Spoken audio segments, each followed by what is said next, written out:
So, Richard Harmon from the 100, welcome. Thank you very much. Thank you for having me. So, first things first, let's go with the question everybody wants to know. Why is Murphy such a psychopath? I wouldn't call him a psychopath. I mean, to be honest, I think I have called him a psychopath before, but I've had to kind of skew my choice of words on that recently. I don't think he is. I think he's a guy who's willing to do almost anything when a certain situation is presented in front of him. But I also think he has a pretty good heart. I mean, he's killed like 2 people, but that's way fewer than all of the lead characters. He's only ever killed someone in season 1. Really? Wow. People think he kills people all the time. He's killed 2 people. He just has that murder swagger, I guess. He really does. And all of your lead characters who are like your protagonists who are so nice have all killed probably like 400 or 500 people each. Clark's killed at least 600 at this point. Well, Clark's just going for the high score. Exactly, but no one gets mad at her. All of a sudden, I'm a psychopath when I kill 2 people who tried to kill me. Well, maybe we were rooting for them? She killed children. I didn't kill a child. That's true. I may have forced a child to commit suicide in episode 4, but it's not the same thing. So yeah, the 100. It's a really fluffy, family-friendly show. Isn't it? Light comedy kind of thing. It's for the whole family. Why does everything bad ever happen to Murphy? Murphy's Law. That's just the way it is. Did it. Nice work. Thank you. Been waiting to squeeze that one in. Is there anything bad that hasn't happened to Murphy yet that you kind of want to? Like, is there anything bad left? I'm sure there's a ton of bad things left that can happen to him. That's the thing. Everyone always tells me that you must hate that he always gets beaten up all the time. I love it. I enjoy that bad things happen to him because for me as an actor, that's a very fun thing to kind of portray. But what would I like to see happen to him? I don't know. I like him getting into fights. I'd like him to win some more fights, but I do like him fighting. Well, he does that semi-well. Yeah, he's not the greatest fighter in the world, but he doesn't go down easy. Like, he'll never stop until you either kill him or, like, fully restrain him. He's like a wild dog. Yeah, and he somehow hasn't managed to die yet. He's the best survivor on the show, in my opinion. He could be immortal. He very well might be. Yeah. That's a good observation.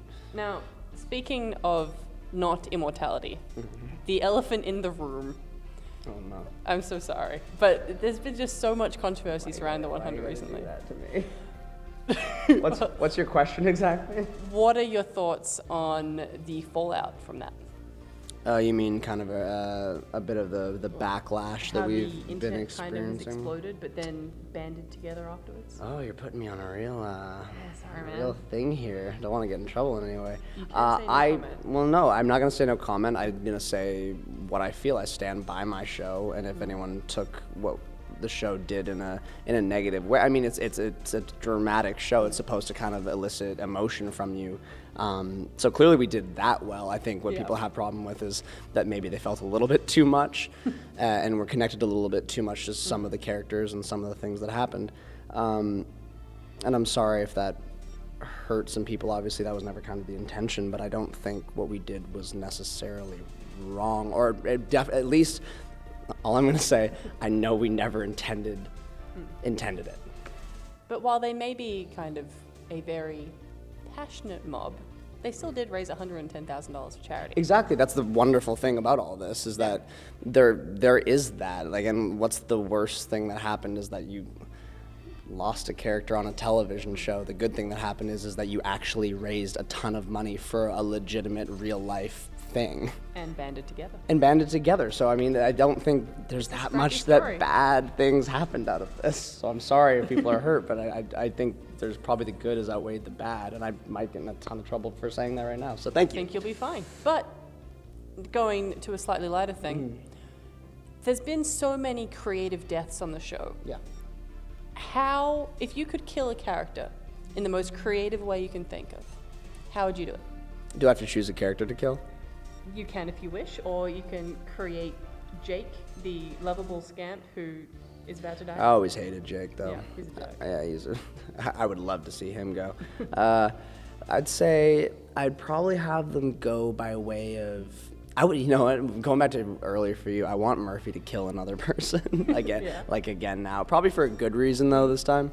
To save himself from the City of Light, maybe? Something like that. Just have like, oh boy, what would be like a creative death? I mean, we've done so many creative deaths on the show. I think it would just have to be a good old-fashioned like hand-to-hand slugfest until one person was out. No. Yeah. Now, would you want to survive the nuclear apocalypse? I mean, I don't think I want to die, so yeah, I probably would. But I obviously, I mean, there's probably going to be a lot of problems if you do survive. Yeah. Yeah. It doesn't look fun. No, not the way we've portrayed it, at least. Awesome. Well, thank you so much for your time. Thank you for having me. Thank you for watching, and remember to like, comment and subscribe on this video.